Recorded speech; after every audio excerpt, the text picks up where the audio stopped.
Hello, Luke from OrbTech here. We've got a video today showing the effect of using multiple ultrasonic sensors in close proximity to each other. So in the documentation there's two scenarios they caution, is two ultrasonics facing each other, and then secondly two ultrasonics picking up on the same target. So some of the spacings required here are quite significant depending on the body size of the instrument, the range. So spacing here up to 24 meters required, and then down here in this scenario at an 8 meter range up to 2 meters spacing between sensors required. So for the purpose of our test we have two ultrasonics, UGT524 from IFM. Over here, from factory default, the only setting we've changed is to reduce the switch point down to 40 millimeters, and also we've removed the filter, so any flickers of the output will be shown on the LED, so we're not trying to hide anything by using a filter. So in our setup here we can show the first scenario of a switch point about there on the divide in the blankets. If we bring our second ultrasonic in, there is some flicker when we line that up. So the sensor on the left has a low filter applied and it's not flickering at all. So the use of the filter can get rid of this flickering that we're seeing on the right hand side. And you see when we bring that sensor closer across the divide it switches on, but that's simply because there's an object producing a reflection. If we stay outside, nothing that I do on the right will affect that sensor on the left. In the next setup we bring them together. We find the switch point about there, so if we just stay slightly outside the switch point,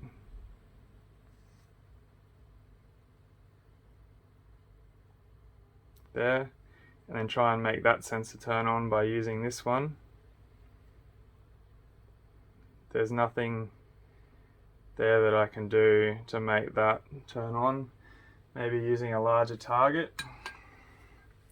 So a clear piece of glass here, we find the switch point and just stay a little bit outside and then look for trying to make that sensor turn on.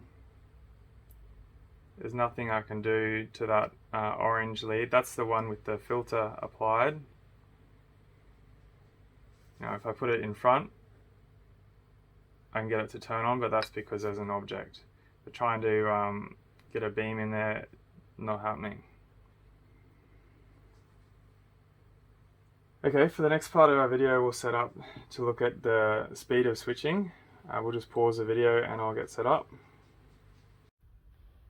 Here's our setup again, this time with no filter on either ultrasonic. We're set up so that the glass on that red pen line will cause the switching operation. So two tests. Now that the glass is behind the line, to see if another ultrasonic can get that to switch. See the green light is coming on, so it's affecting the background detection, but the orange light isn't coming on. Try on the other side. So here we see that this ultrasonic cannot affect this ultrasonic and make it switch on. I did see a tiny flicker there.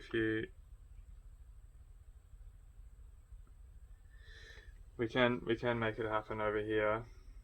You see the flicker of each pulse coming from the ultrasonic, but keeping them on the same side of the glass, even intentionally, it's very hard to get a false reading there. And the other test, to bring the glass forward and now try to get the orange light to switch off.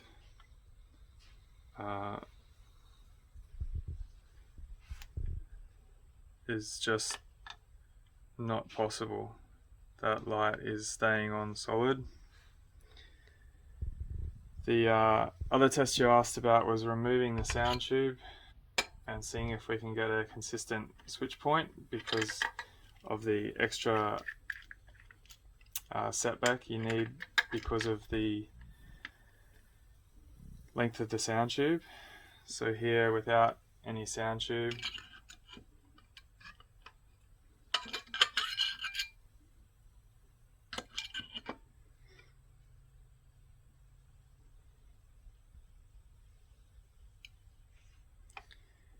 so the sensor's moved slightly in the M30 mounting bracket,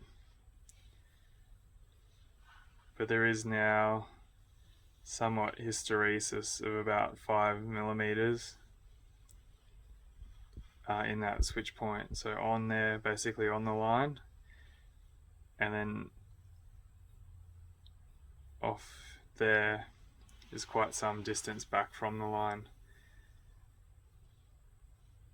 Fairly repeatable switching points, so we might be able to program around that, but by adding the sound tube,